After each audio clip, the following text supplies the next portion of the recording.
5 years ago, they wouldn't even let me sit at their table. Today, I initialed the paperwork that pays each of them $80,000 to leave. I'm not proud of it. I'm not ashamed either. Just done. Back then, I was the quiet guy in the analytics corner, the spreadsheet monk, they called me when they thought I couldn't hear.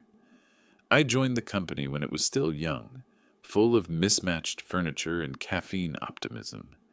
Everyone smiled the first week, then slowly formed into cliques.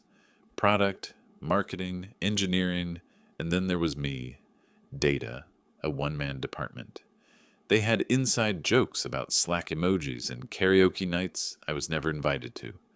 Fridays meant bagels from a local bakery, 12 on the box, 11 by the time they reached my desk. Meetings were accidentally scheduled in rooms I couldn't access.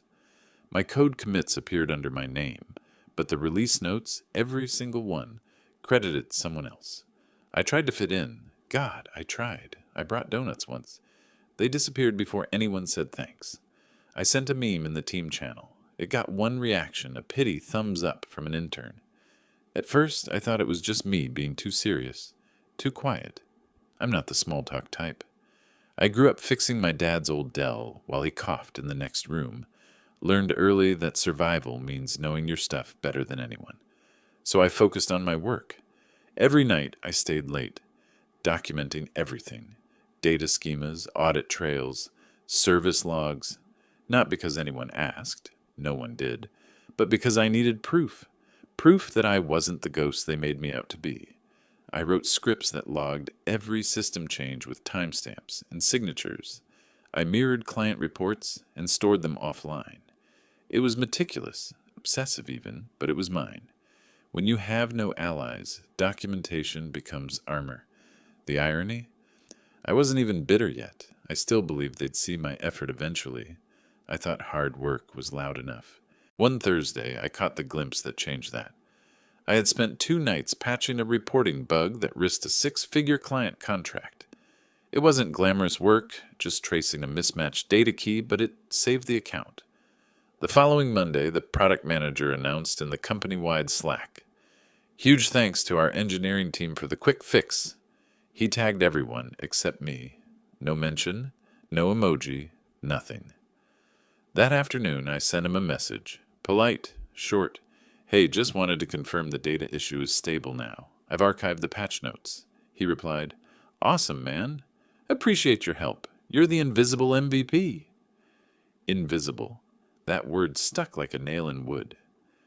The next morning, my chair was missing from the usual meeting room.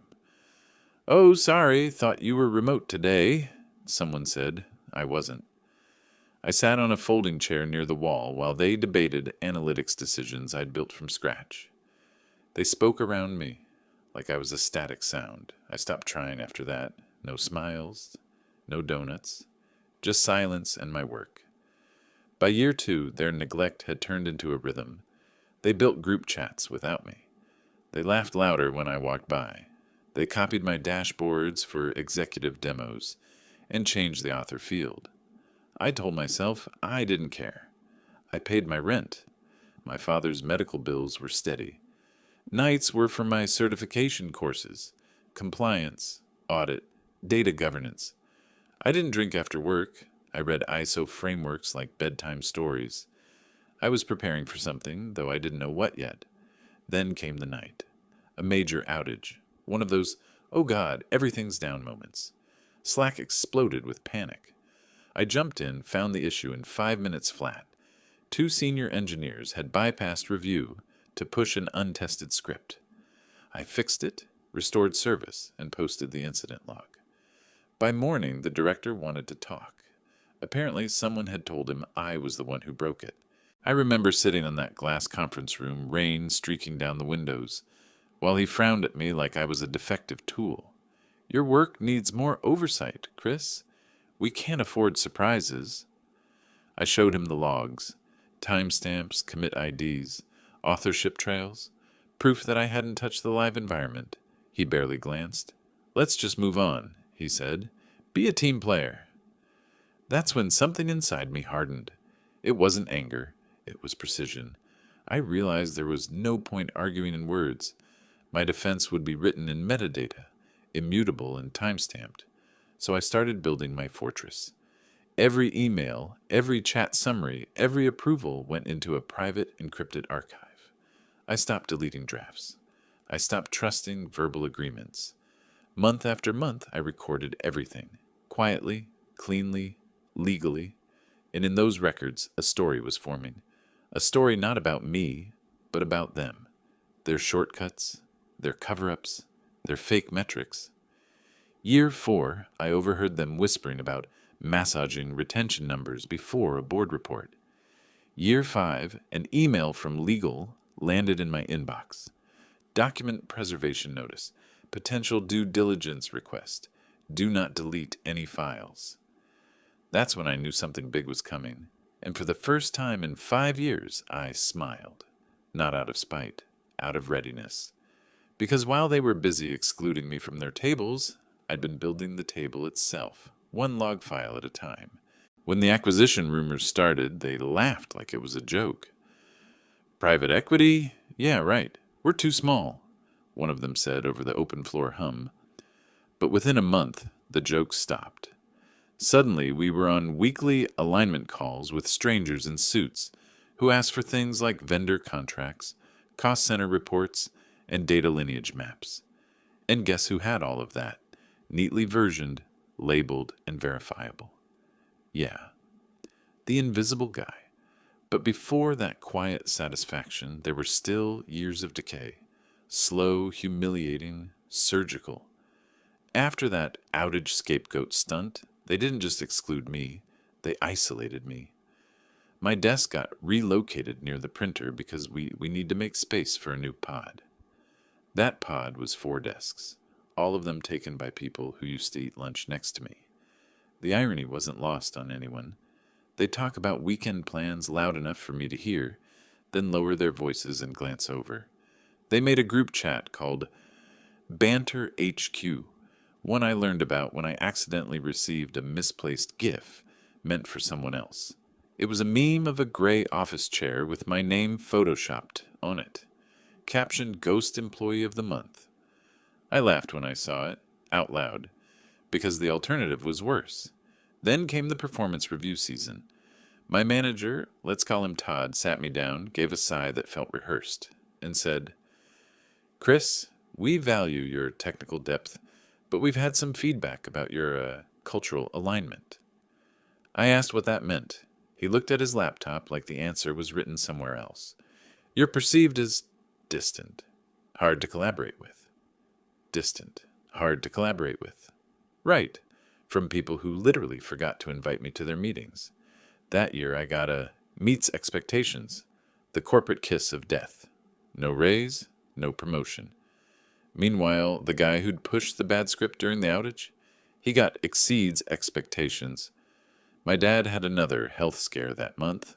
Hospital bills, plus my rent, plus the cost of the online certification I was taking at night. It felt like breathing through fabric. I ate the same canned soup 4 nights in a row and told him everything was fine over the phone. He believed me, because that's what fathers do when their sons sound steady enough. So I built my steadiness out of code and proof. When work got unbearable, I leaned harder into the system. Every approval request that came through, I stored. Every discrepancy, I tagged with comments. If someone edited a report without review, I kept the old version. I stopped trying to fit in. I started building a map of every single process they broke. I didn't even realize I was creating the company's only real compliance trail. It was just something to keep me sane. One afternoon, Todd called me into a learning conversation. I remember the smell of the stale coffee between us.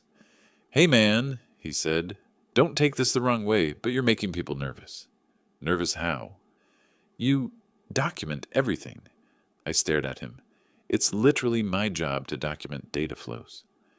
"Right, but maybe tone it down. We don't want to look paranoid when the auditors come." I almost laughed. He didn't see the irony.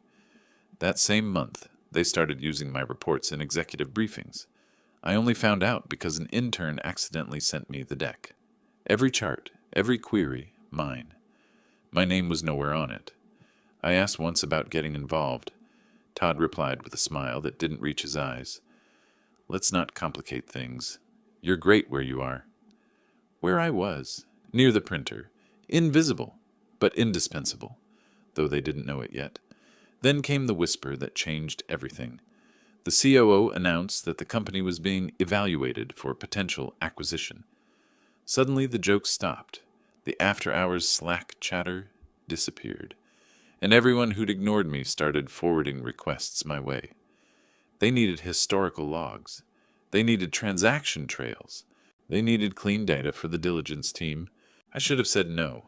I should have told them to find someone else. But I didn't. I just worked. Quietly. Efficiently. The due diligence portal filled up with uploads from every department. Most were messy, incomplete, outdated, except mine.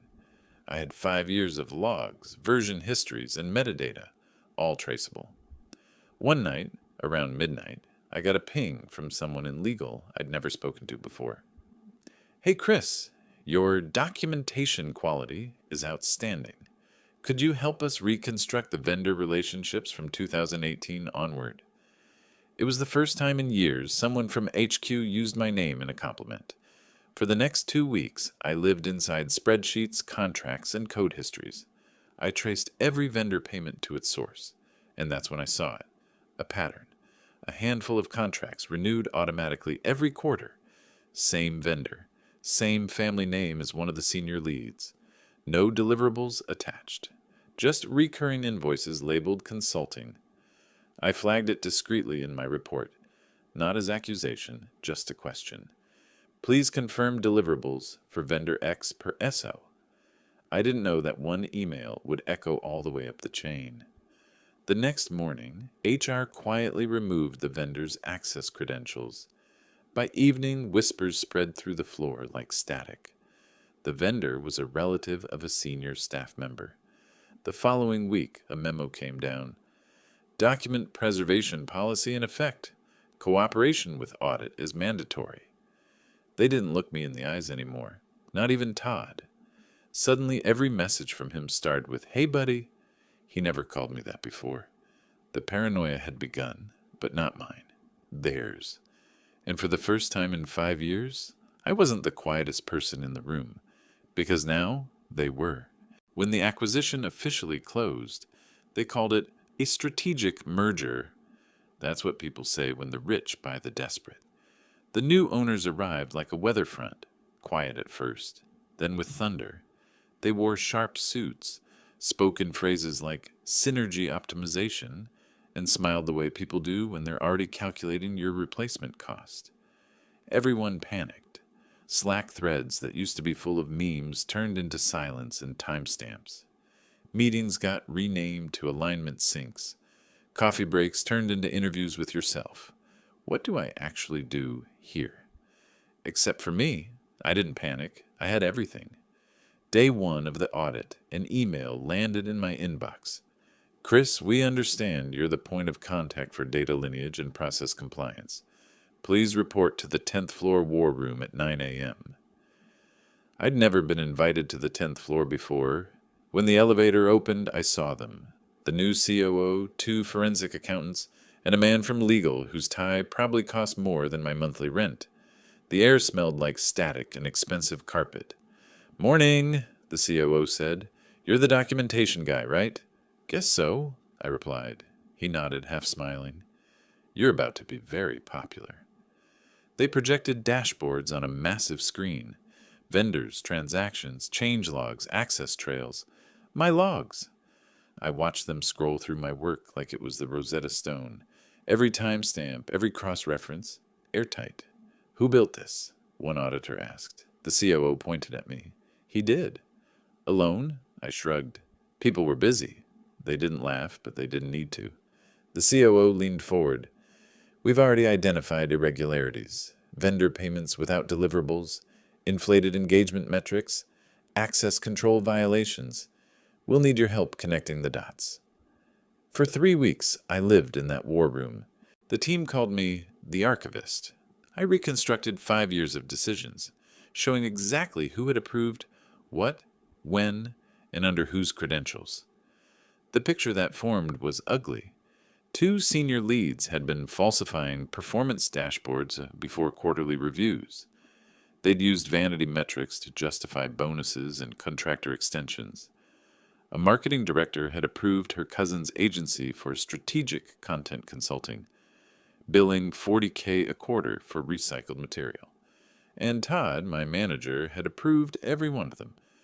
I didn't even have to say it. The data did the talking. The COO pulled me aside one evening. "We're restructuring," he said. "We'll need someone who actually understands this ecosystem to oversee transitions." He paused, studying my expression. "You'll report directly to me. Effective immediately." That's how I became Transition Operations Lead. No ceremony, no applause. Just a different access badge and a key card that opened every floor. And with that came the responsibility I'd never expected. Final review and sign-off authority for terminations. At first, I told myself it was just logistics. Names, forms, policies. But then the first list came in. I knew every name on it. Todd. The leads who mocked me. The guy who sent the ghost employee meme. Even the woman who once joked that my AI friends were the only ones who'd ever talked to me. All of them. Each package came with the same template. Severance payout, $80,000.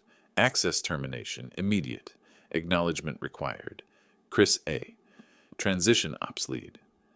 My hand hovered over the signature field. I could almost hear their laughter echoing through those open office aisles. Part of me wanted to savor it, to feel something sharp and satisfying.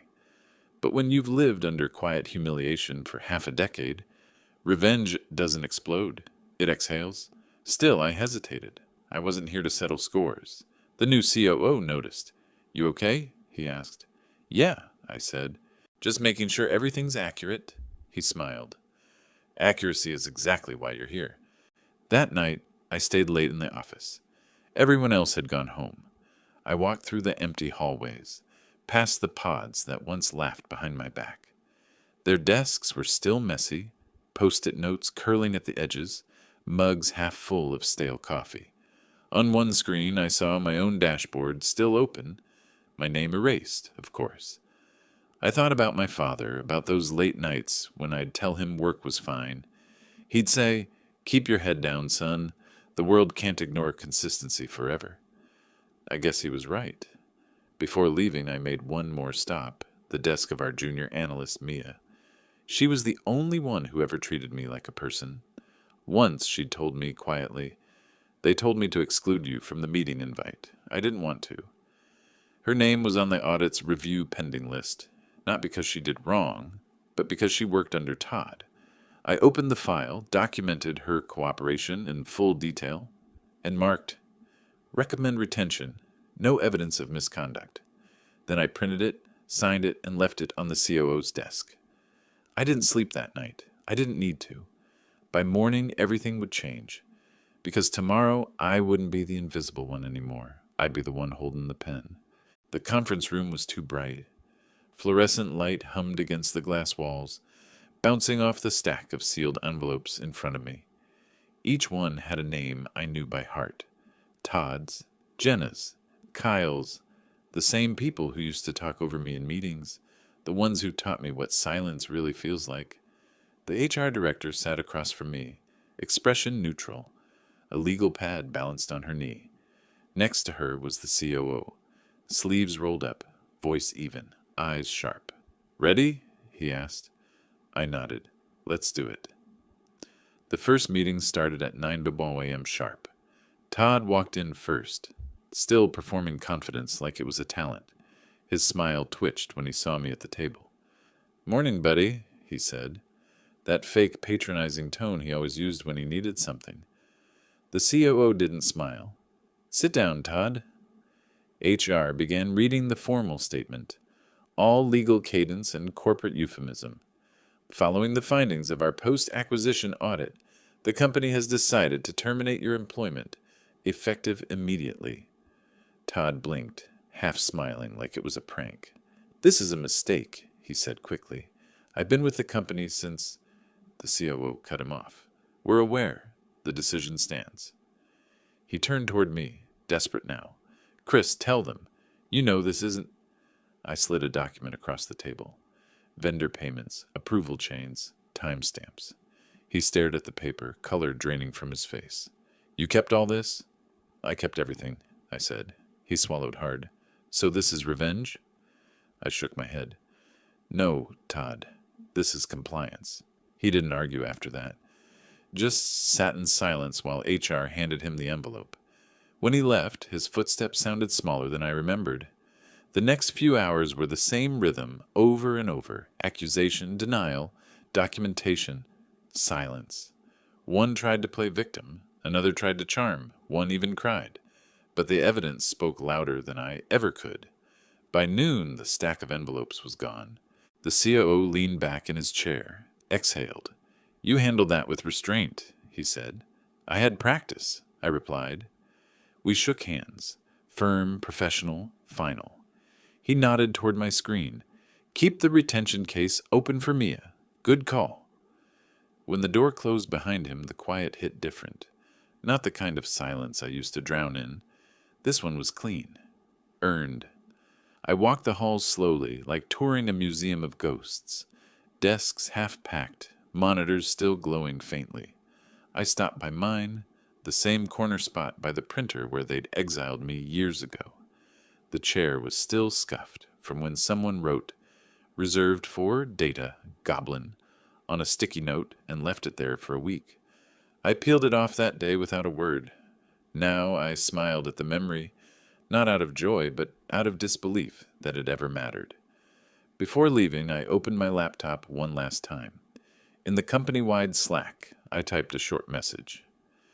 To everyone staying on, document everything. Not to protect yourself from others, but to protect your work from being forgotten. Good luck. C. I hit send. The little paper plane icon flew off the screen. Then I shut the laptop, signed my final compliance note, and slipped my badge into the return tray. Outside, the air felt warmer than I remembered. The city buzzed, indifferent and alive. I walked to the corner cafe where I used to eat alone, ordered black coffee, and for once didn't check my phone. It buzzed anyway. A message from my dad. How'd it go, son? I stared at the screen for a long second, then typed, Clean. It's finally done. A pause, then his reply. Proud of you. You kept your head down. You did it the right way. I smiled. He didn't know how right he was, because in the end, I didn't need revenge. I didn't need apologies or confessions or karma to arrive wrapped in irony. All I needed was the truth, written down, time-stamped, undeniable. The thing about being invisible for 5 years is that it teaches you patience. And patience in the right hands becomes power. I finished my coffee, stood up, and stepped into the sunlight.